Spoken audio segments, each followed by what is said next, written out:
About root rot and kochia. We're going to learn about the pathogens. In order to understand management strategies to combat these pests, we need to know their strengths and weaknesses. We will talk about some management options for you, as well as sort of a recipe for success. So to start off with, we'll start with root rots. As many of you have been dealing with root rots for a number of years, we all know that it's not just one pathogen now, that there's a number of pathogens that can be involved in the root rot complex, and more often than not, there is at least 2, if not 3 or 4 of them. The big bad one is the A word, the Aphanomyces, and I am going to spend more time talking on it. But before I get into it just a little bit, this is a phylogenetic relationship map. And all you need to know is that the more closely the organisms are on this chart, the more closely related they are. So you can see the fungi are on one side, and the oomycetes, which is the Aphanomyces and Pythium, are on the completely other side. So hopefully this will help in your mind to understand that we're dealing with root rot pathogens that are completely different. So what management practices work for like Fusarium and Rhizoctonium don't work for Aphanomyces. So the chemistry that we're using in seed treatments works well for some of the pathogens, but does not work for the Aphanomyces because they are completely different. So let's talk a little bit about Aphanomyces. Why is it so bad, and why are we having such problems dealing with it? Well, the biggest thing is that its reproductive spores are oospores, and they are very long-lived in the soil.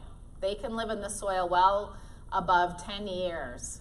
So once you have it in the soil, it takes a very, very long time for not only the levels to drop, but the likelihood of completely eliminating it is pretty low. So we're dealing with it now. It has increased in those wet years where we grew some pulses during those wet years, and it likes water. And so now we're faced with fields where we know it's there and it's at levels that are problematic. It's also a pathogen that's very, very difficult to work with. So on the research side, if they can't grow it and work with it on a regular basis, it's really, really hard to do some chemical evaluations, to do some strategies to try and see if you can get control. So from the research side, it's hard to make strides against a pathogen that you just can't seem to work with very well under lab conditions. It also infects pea and lentil at any growth stage. So when you're looking at managing a disease, it's always easier to manage something that has a specific time period when it's coming in to be infective. With Aphanomyces, it can affect the plants at the seedling stage, it can affect it at the flowering stage, and it can affect it at the later stages closer to harvest. As you get to later stages, you don't see the yield impact as much, but you will see things like increased lodging, where the plants just fall over and are flat on the ground. With the Aphanomyces alone, it's a very aggressive pathogen. It's the most aggressive pathogen, root rot pathogen that we have. But when you combine it with something else like Fusarium, and in most cases it is both pathogens that are present, it's like putting fuel on the fire. And it's just like dynamite. So that's why we have such severe problems, is because we're dealing more than just with the Aphanomyces. Most times it's in combination. So what are some weaknesses? What are some things that we can use to help us fight this pathogen? It is an oomycete, which means it is a water-loving organism. It produces these zoospores that need a film of water to swim to the root hairs in order to infect them. So managing water is critical. If we could have a direct line to Mother Nature to control the amount of water, that would be nice, but we don't. So we have to do things that help us to manage water in the field. So such things as field choice, making sure fields have better drainage, reduced compaction, and things like that. It's also specific to pea and lentil. And when we have a disease that is specific to 1 or 2 crops, the biggest management strategy is rotating away from those crops. A little bit about the Fusarium side, because it's not just Aphanomyces, it's when it's in a combination that is the worst. So let's learn a little bit about Fusarium. The strengths with Fusarium is that there are many, many different species of Fusarium that can show up on the roots of your pea and lentil crops. The box on the left or right-hand side in the green lists the pathogens that Shyama Chatterton found in the root rot survey that was done from 2013 to 17. And you can see that there is about 7 or 8 pathogens of Fusarium species that she did find. We also know that Fusarium is not only specific to peas and lentils. It can infect all other crops, not only as a root pathogen, but we know we deal with Fusarium head blight in cereals. And there is some crossover between the species that can cause both. The aggressiveness can be different. With head blight, we know Fusarium graminearum is the most aggressive one and the one that's most concerning, but it can also be found in the roots of peas and lentils. The root rots with pea and lentil, the most aggressive is the Fusarium avinaceum. And Tom is going to talk a little bit about the Fusarium resistance that they're looking at in their varieties as he talks later today. And some of the weaknesses with Fusarium, it's easy to culture. So that means that it's a lot easier to do research on, and that's why we have a number of products that can control Fusarium from a seed treatment perspective. It is also most susceptible at the seedling stages, so the seed treatments work well. They're controlling it at a time when it's most susceptible. And the nice thing with Fusarium too is that it can be there, but it's not as aggressive as the Aphanomyces. So you don't typically see the yield drops that you can when Aphanomyces is there as well. Just showing you some pictures of the difference between the different pathogens. The Fusarium on the right-hand side, you can see the shoots tend to remain healthy. You get more of a blackening appearance between the soil surface and where the seed is.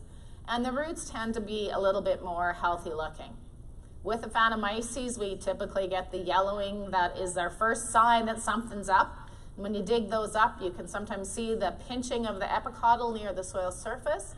And when you run your fingers along those roots, it's just like a slime that comes off. But it's not always that case. It's not always that clear cut. A lot of times you can't identify visually what the pathogen is, and you can send samples in and get it analyzed. And most cases, it's more than just the Aphanomyces or the Fusarium. This shows you the distribution of the Aphanomyces positive samples from the root rot survey that was done across Western Canada in 2013 to 14 to 17.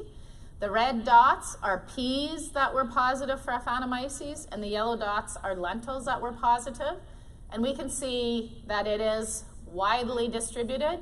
There are no hot spots, so we know that it likely has been here a long time, but it's when the conditions were favorable for it to be multiplied up, a lot of wet cycles, that we saw the increase in this pathogen. So let's talk a little bit about managing. Rotations. This is by far the biggest management strategy that we can use at this point for managing Aphanomyces. And I can't stress it enough because it is really the only tool we know and that we have in our pockets to work. I hate recommending that we need to go to a 6 and 8 year rotation in peas and lentils because it's just from a management perspective, how do you set up an 8 year rotation when you're used to doing a 2, 3, or 4 year rotation? So it's going to take some challenging discussions and a lot of evaluations on individual farms on how we're going to actually get to those rotations. And I'm going to show you in a minute some examples of some other pulses that you can include within that 6 to 8 year rotation in order to still keep pulses in your rotation more often. When you're looking at your fields and trying to identify if your field is at risk, some of the things that you can think about is how often have you grown peas or lentils on that piece of land? How many cycles of them in the last 20 years? If you've grown more than 5 or 6 cycles, with a couple of those cycles during the wet years, those fields could be at higher risk. If you've seen symptoms at all in previous fields where the low spots were yellowing or parts of the fields were yellowing, or you had bad lodging, those are fields that would be potentially at higher risk. And you can do a soil sample now to identify where Aphanomyces is present. Unfortunately, the tests are not to the stage yet where they're going to predict whether there's potential for infection. They can only tell you if Aphanomyces is there or not. This is my ultimate favorite picture. And anybody that has seen me present on root rots before, or other root rot presentations, because other people have used it as well, will recognize it. It is, to me, the epitome of the importance of rotations. So this is a field that's about 5 miles from where our farm is around North Battleford. And in 2014, I went out to this field because the grower couldn't figure out what was going on.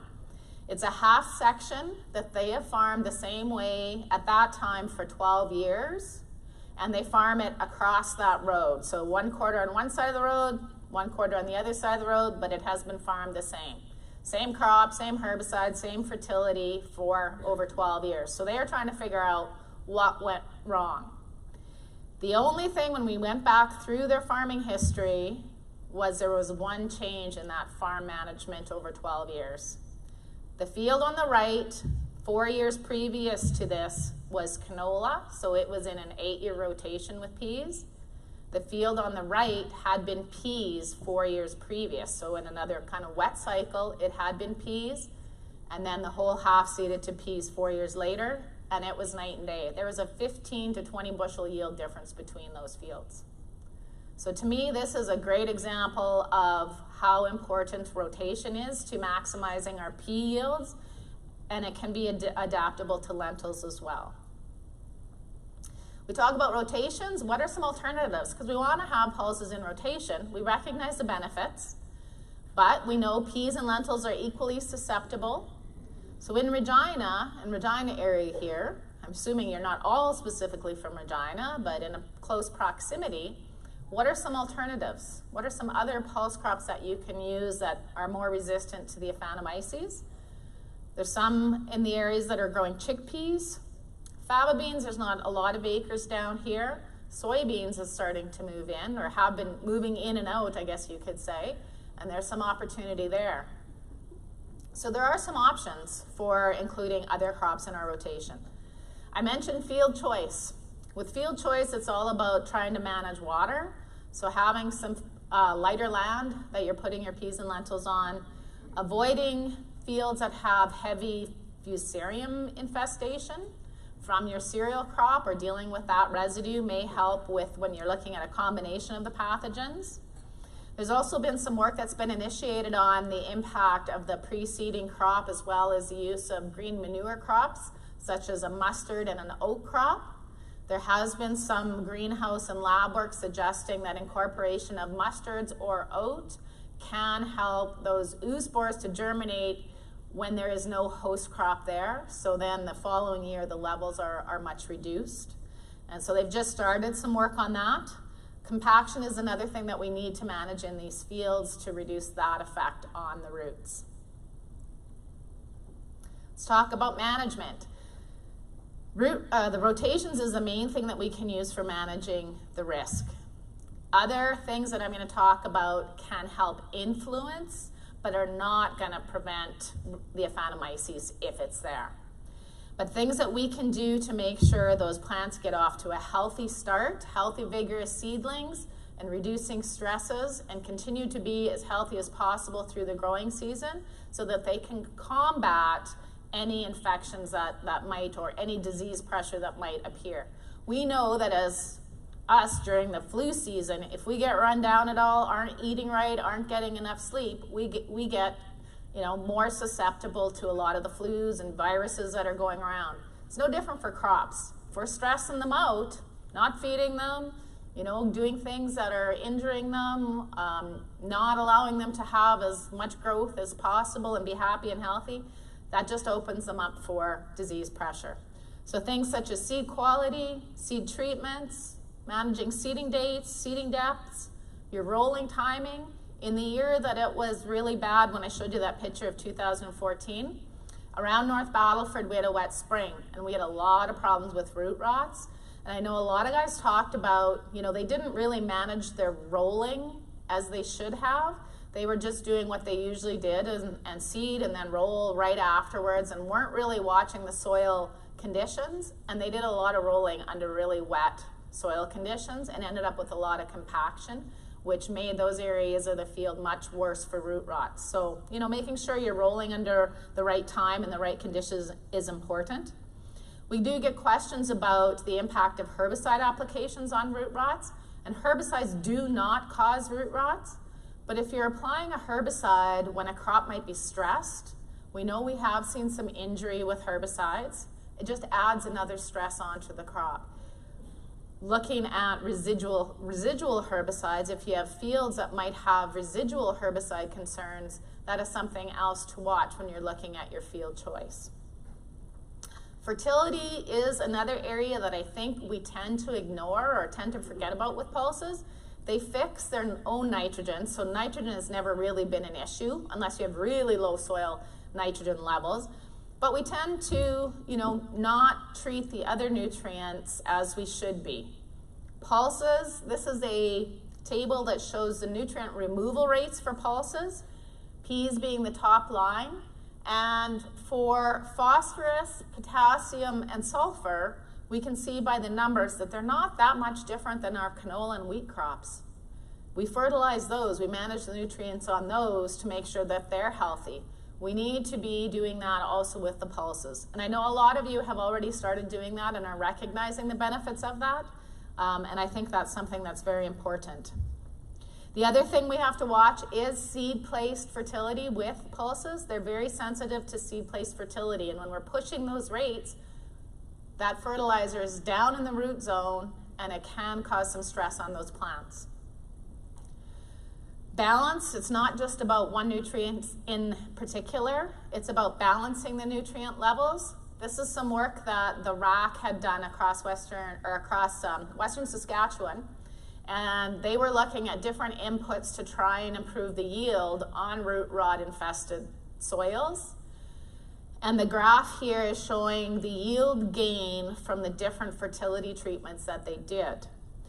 So where they applied, this is comparing it to where no fertilizer was applied. So we can see that when we're using a more balanced approach of 15 pounds of nitrogen, 40 pounds of phosphorus, 40 pounds of potash, and some 15 pounds of sulfur, so a little bit of everything, based on what their removal rates were going to be, they were able to protect about 10 bushels to the acre in that pea crop.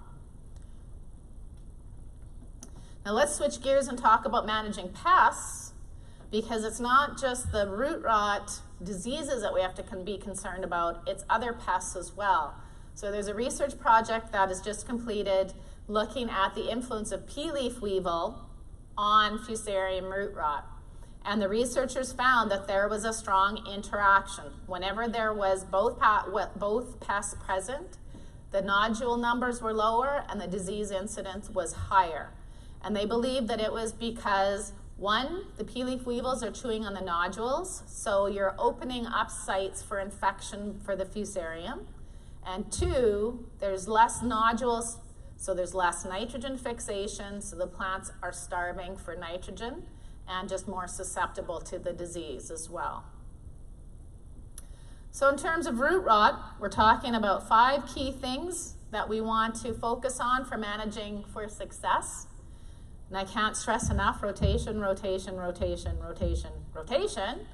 But other than that, other things that we can do that can help is field choice, maximizing the health and vigor of our seedlings and our crop, avoiding stresses where possible, and Tom is going to talk about where we're at in terms of genetic resistance in his talk in a little bit.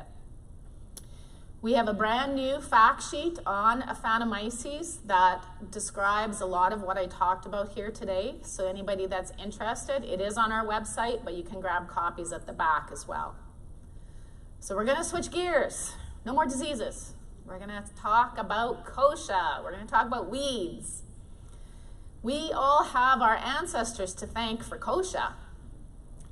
They brought it over in the 1800s when they came over to North America as a reminder of home. So you all have a piece of your ancestors in your field. All have reminders of home. It was brought over as an ornamental, and many places in the world still use it as an ornamental today. There's other kind of positive uses for kochia.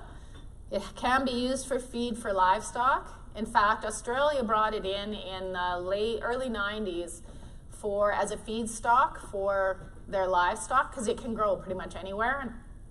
So they tried growing it, and after a few years they found out that it was not going to be sustainable because it was turning into a weed and spreading everywhere.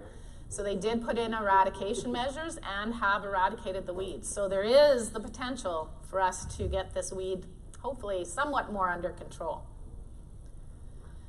Because here we're not dealing with it in a positive way. We're dealing with kochia gone wild.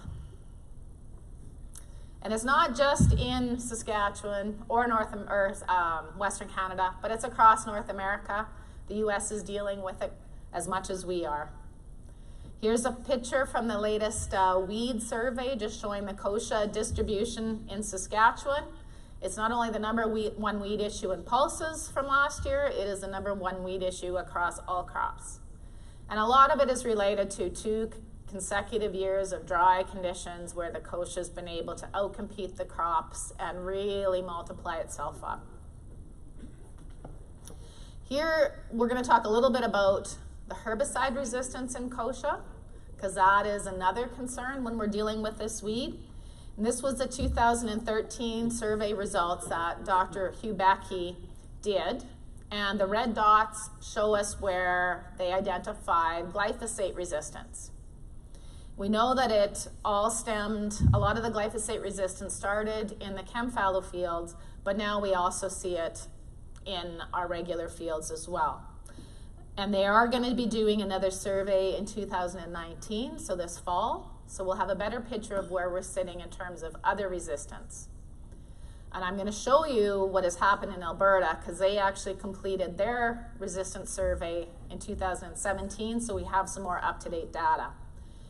So here was their initial map in 2012, showing where their glyphosate resistance was identified, a few spots within central Alberta. This is what it looked like 2 years ago. All the red dots are glyphosate resistance, 50% of their fields. The blue dots are dicamba resistant biotypes, which are 18% of the fields in total. The green dots are where they have glyphosate and dicamba resistance. So now we not only have group 2 resistance, which we know pretty much all of our kochia is group 2 resistant. We now have in Alberta, and we know it doesn't come across the border, 50% glyphosate resistance and another 18% potentially dicamba resistant. So we're dealing with herbicide resistance in kochia, and so that is a real issue for managing that weed going forward. So let's talk about kochia. Let's get to know kochia, know why it's such a problem, and know what its weaknesses are so that we can sort of do some management. The strengths with kochia, we all know how competitive it is. It just seems to take over a certain area within the field and outcompete anything that's there. It can tolerate drought, it can tolerate salinity, it can tolerate extremes of pH, it can even tolerate some spring frosts. It has some allelopathic effects so that it does impact the growth of plants near it. And it has high genetic diversity, which is why we are having the herbicide resistance issues. It produces a lot of seed, up to 30,000 seeds per plant or 2,170 kilograms per hectare. When you convert that based on the seed size and weight of kochia, it's 64 bushels to the acre of kochia seed. So if we could just figure out how to harvest that kochia seed and a use for it, that would be kind of nice. It also has efficient seed dispersal, so it's a tumbleweed. It tumbles along and spreads its seeds not only across your field, but across the neighbor's field and into the ditch and around the power poles and pretty much everywhere, as well as drops a lot of seed just where those plants are. It has hairs and a wax on the leaf surface, which make it hard for herbicides to penetrate.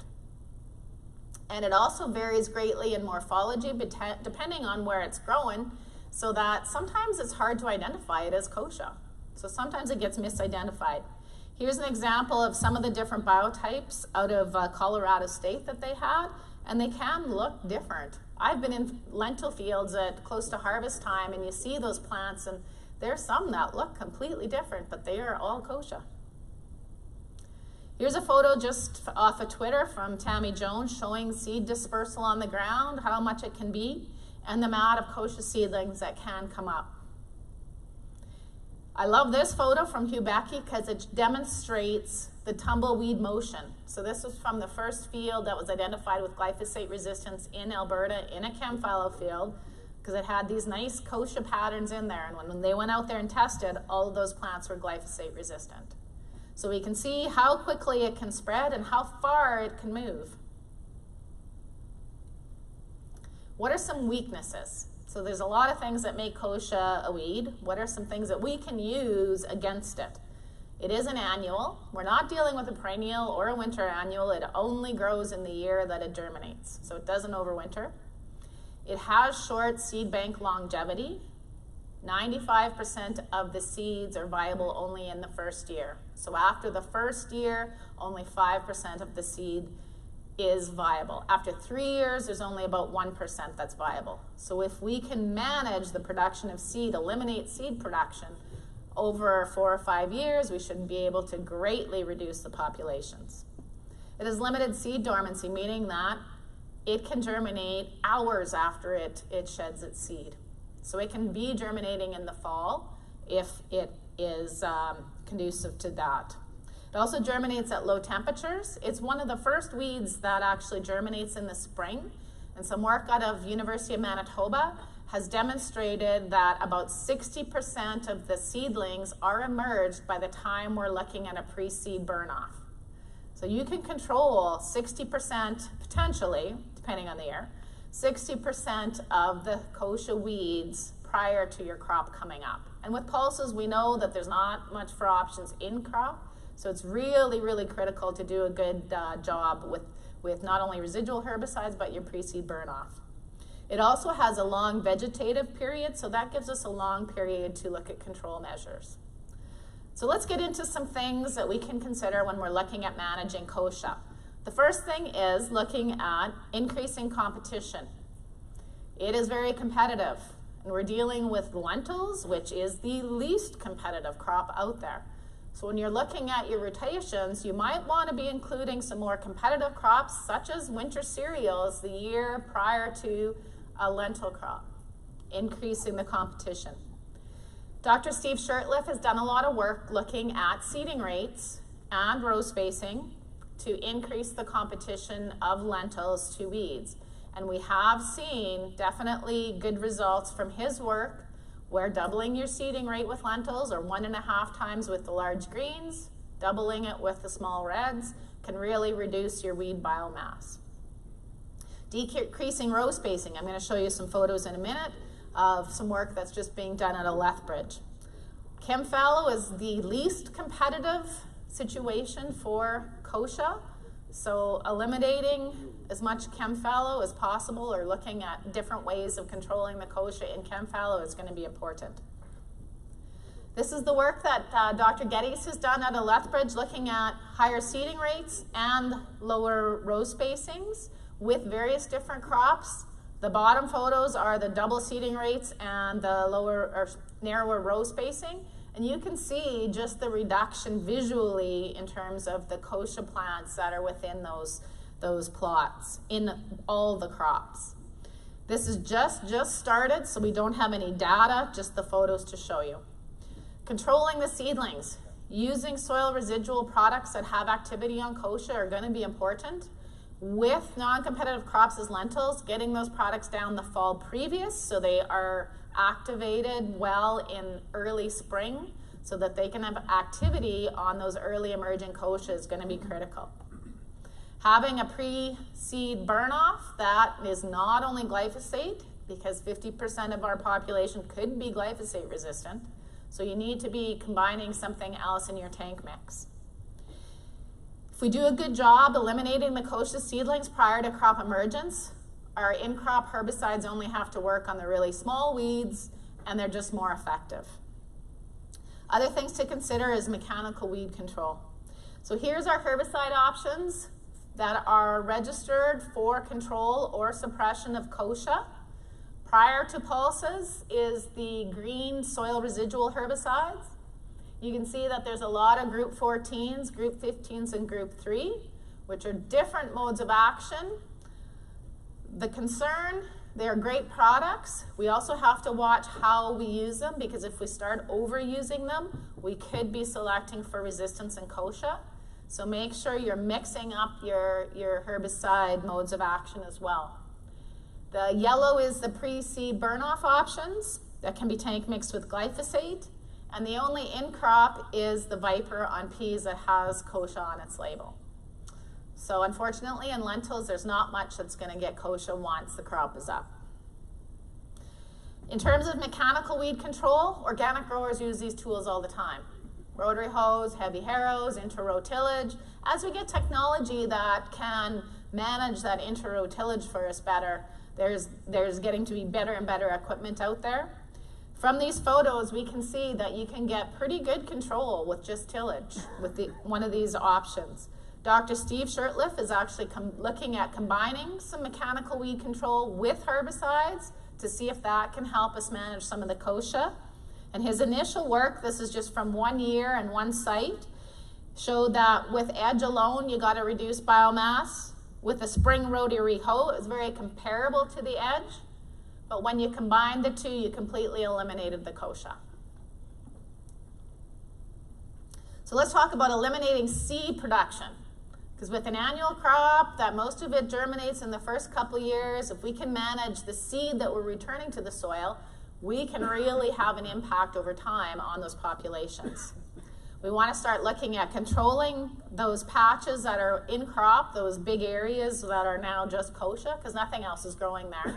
Got to look at mowing, spraying, burning, whatever you can do to minimize those from setting seed. We need to also look at controlling off-sites, so in the ditches, around the power poles, those are all sources of kochia seed. The other thing that we can look at is looking at managing the chaff that comes out. So when we're harvesting crops and blowing the chaff back onto the field, we're distributing all the weed seeds as well.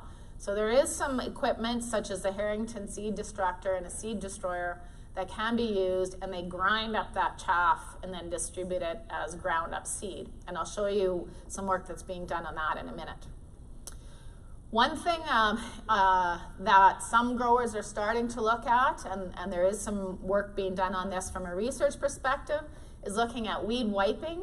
And that's when you go in with a piece of equipment that more or less wipes a herbicide across the weeds that are taller than the crop. So it only works if there's a separation in the height of the crop and the weeds. So lentils fairly short, kochia fairly tall. This is an example with wild mustard. You can get some pretty good activity. Dr. Sherrilyn has been doing this work at the University of Saskatchewan with 2,4-D, dicamba, and glyphosate. And I've circled the dicamba and glyphosate because right now we know we have resistance. Kochia has resistance to this, so the choice of products that you would use under this situation would depend on what kochia biotypes you have in your field. Harvest seed management. This is just examples of the seed terminator and the Harrington seed destructor, which are pieces of equipment that can be attached directly to the back of your combine, as well as there's a pull behind prototype. It does grind up the residue really finely, and the results from this so far is showing a really, really good impact in terms of destroying the amount of seed that's there. So this is the percent control. You're almost at 100% control of the kochia seed coming out, the viability of that seed coming out of the back of the combine. And you can see the impact that it can have with other weeds as well. So this might be a tool that we might see more and more of on combines. I did ask Brianne what the cost was, and she said for the one that was It was 120,000, I think it was, for the Harrington seed destructor. So it is kind of a costly piece right now, but it could be a tool for the future. There is also some work, a huge project that's just starting with Dr. Charles Geddes. He has some funding through the latest cluster to look at kochia management in particular. I wish I could fast forward the clock and have his results to show you today, but of course we've got to wait till it's finished in 5 years. But he did send me some photos from an initial project that he just started this year, where he's looking at when should we be removing those kochia plants in those patches so that it doesn't have viable seed in it and doesn't have the ability to regrow. So he went out there and he mowed the plots at the different dates there, and then went in, and these are all pictures from September 28th. So we can see where there has been regrowth. If it was cut too early, the beginning of August, it was able to regrow and will likely end up setting seed. Where if you waited till a little bit later, there was a lot less regrowth, and so that would have removed all the seed production from those plots for the following year. They're also looking at herbicides as well as rotations in their management plans. So let's talk just a little bit about eliminating kochia nurseries. There is some suggestion that maybe seeding some of these patches to a perennial forage that is more tolerant to, say, saline areas, so that there's some competition there with the kochia. This is just a map from the Saskatchewan research field, showing the spots on there are where the kochia all is, and they're thinking of putting down some perennial rye to see if that could impact. They might look at some different varieties just to see what really competes with kochia. And just to finish up the kochia, you can use kochia as a forage, so that is an option. There are some people that are baling it or silaging those bad areas within the field. However, if you're feeding it to livestock and it's more of a mature kochia, 10% of it is still viable coming out the other end. So don't make sure that when you're feeding it, you're not feeding it onto the fields. There are some concerns in terms of the feeding side of kochia, so please talk to your nutritionist or your regional livestock specialist.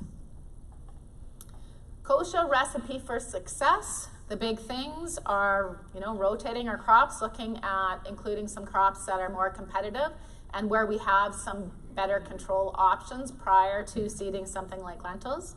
Start clean, make sure we're looking at some soil residual products as well as a good pre-seed tank, pre-seed burn down. Increasing competition, controlling those weeds when they're small and considering mechanical options. Preventing seed production is going to be critical, and making sure we're managing those off-crop spots.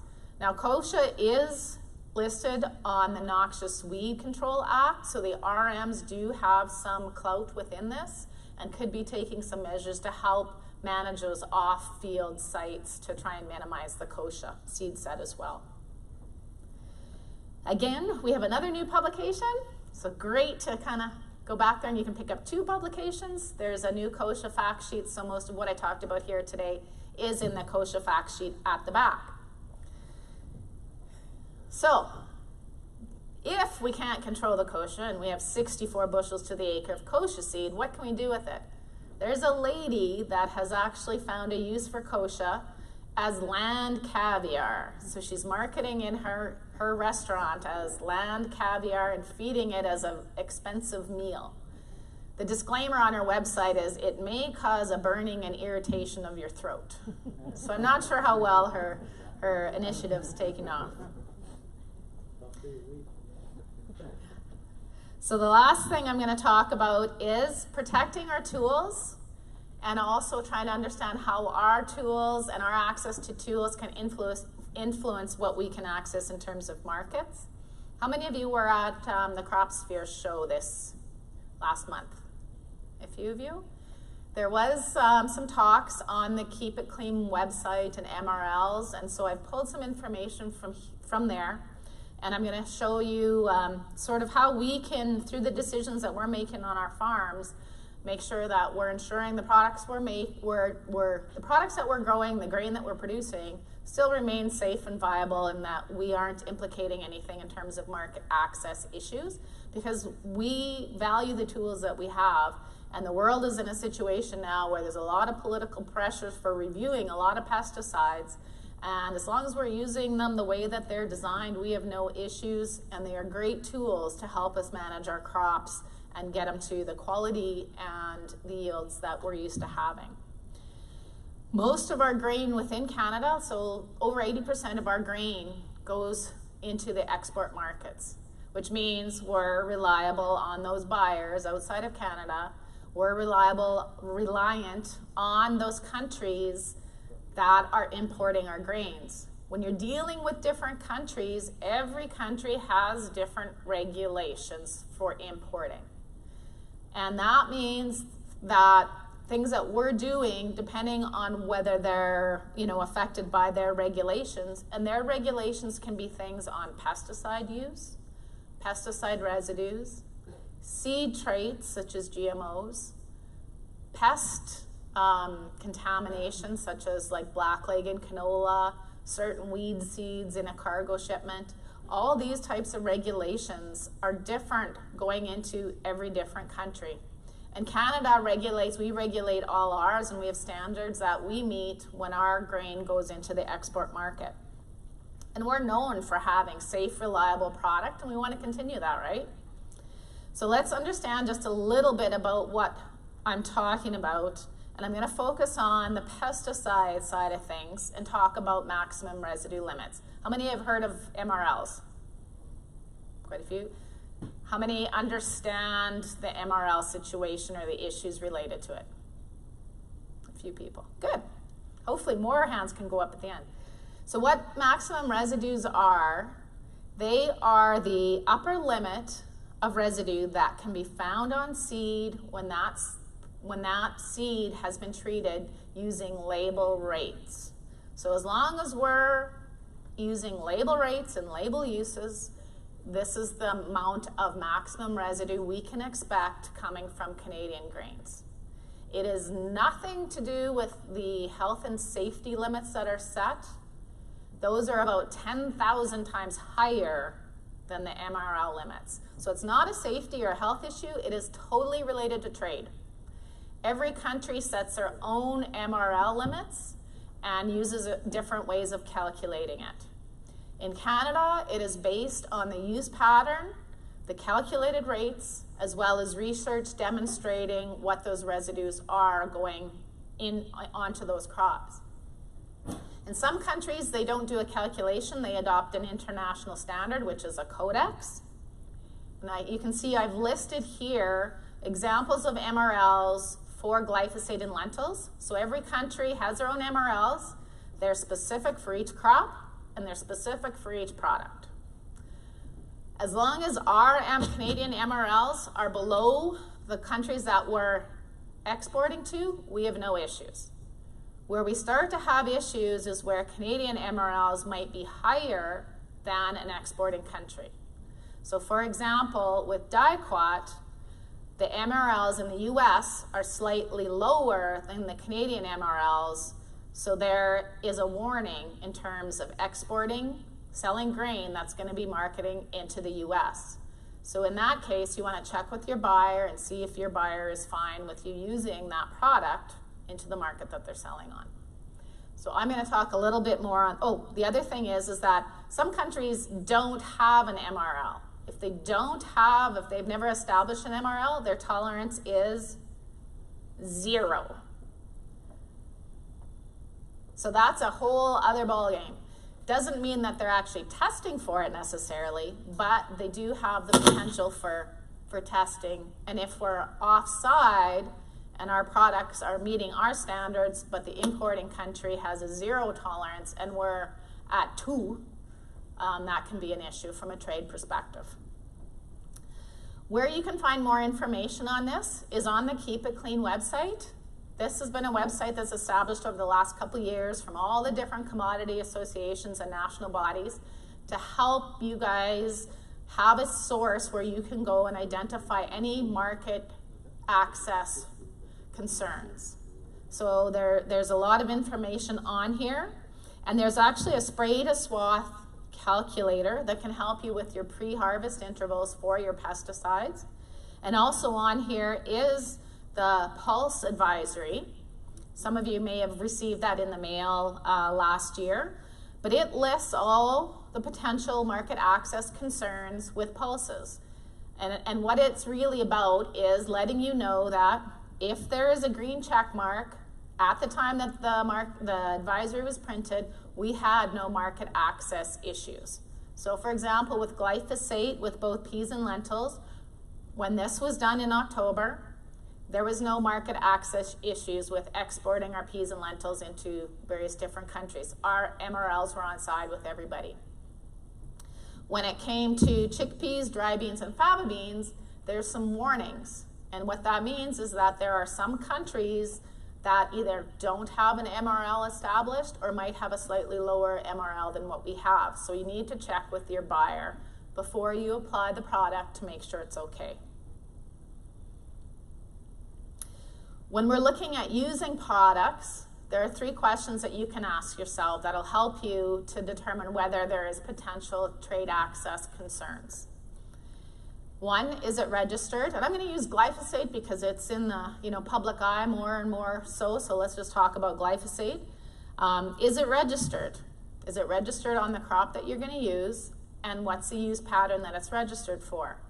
Glyphosate's registered for weed management, right? Harvest weed management. It's not registered as a crop dry down product. So we should be using it mainly where we have weed issues. Is it acceptable? Check the advisory. Is there any warning labels on there? If there's any warning labels on there, check with your buyer. What does the label say? MRLs are established based on labels. So make sure you're following the label rate and the label timing. What is the rate that glyphosate can be applied pre-harvest? It's the maximum rate. A liter. So 360 grams of active per acre. What's the timing? When should we be applying glyphosate pre-harvest?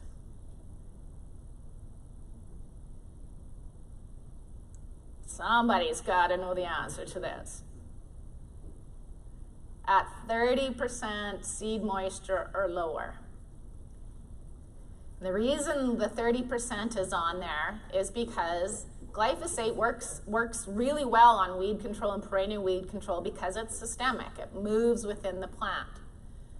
The reason that 30% seed moisture is the maximum stage when you're to apply it is if you apply it above that, it's moving more of that product into the seed because it's systemic, and our residues go like this, and we are no longer on side with our MRLs.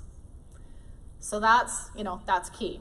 So know the rate and know the timing. So I'm just gonna give you some visual examples of, and use glyphosate. Use patterns. Which field would be the best suited to using glyphosate on? A or B?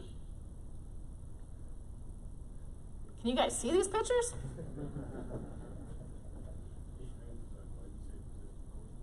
Good question. That is a good question.